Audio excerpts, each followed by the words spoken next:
The best book I've read this year is How to Love by Alex Norris. They're an artist. They're more famous for the Oh No comic strips. And they've just done this lovely sort of illustrated book that takes big concepts to do with love and relationships and the way that those things work and mental health and identity and stuff, and just sort of both simplified it but in a way that doesn't trivialize it. And it's so beautiful, and I immediately, as soon as I read it again and then bought several copies for all my friends for Christmas. So yeah, I highly recommend How to Love by Alex Norris. The favourite book that I've read this year is called A Year to Change Your Mind, and it's by Lucy Maddox. She's a clinical psychologist, and she's written, kind of using her clinical psychology training, a kind of self-help guide of thinking about sort of ways to improve how you live your life and that kind of thing. But it's all themed around different months, so the type of things that you think about in that month are then sort of brought in with some kind of ideas. But it's very far from being preachy. It's written in such a beautiful way that you can't help but sort of be taken along with it, and it's got some really, really useful advice in there as well.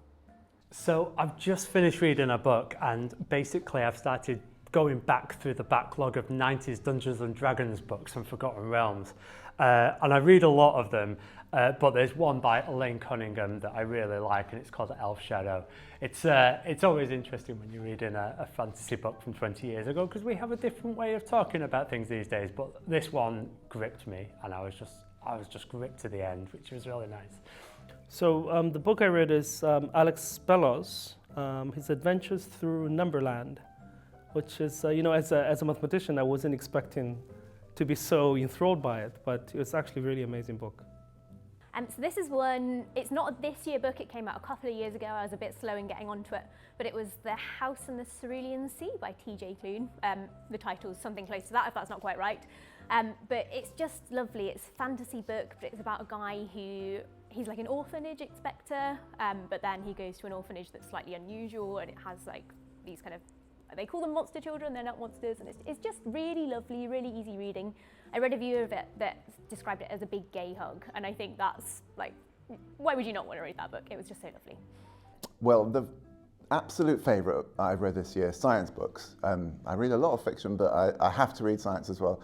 So there's a book called The Patriarchy by Angela Saini, which came out earlier this year. And it's kind of like the third in her trilogy. So she's talked about race, and she's talked about sexism generally, and then now she's talking about why men rule the world. And it was a real eye-opener for me. It was something that I kind of knew in the background of my life, but being male hadn't affected me in the same way that it's affecting clearly the other half of the population. So it was brilliant. It was like, there's biology, there's genetics in there, but there's also loads of social and cultural stuff that just completely blew my mind. And so, yeah, so that was definitely the most surprising, most enlightening book I've read this year.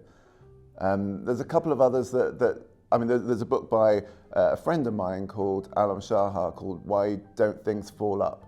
And it's just a brilliant little book on like little questions that you could ask when you're at school, and your science teacher probably couldn't tell you and wouldn't have the time to tell you, but he just walks you through this kind of stuff. It makes you kind of fall back in love with science again. And I've just read something which was a bit sort of more meaty, which is a reissue of a biography of Murray Gell-Mann, the physicist, Nobel Prize winning physicist who discovered quarks. And that's kind of like been reissued with things about his FBI file and all this kind of other stuff, which is kind of really interesting. And that's by a guy called George Johnson, who's an American writer. And that's sort of, that's like 550 pages. So sometimes it feels a bit of a slog, but it's sort of worth it.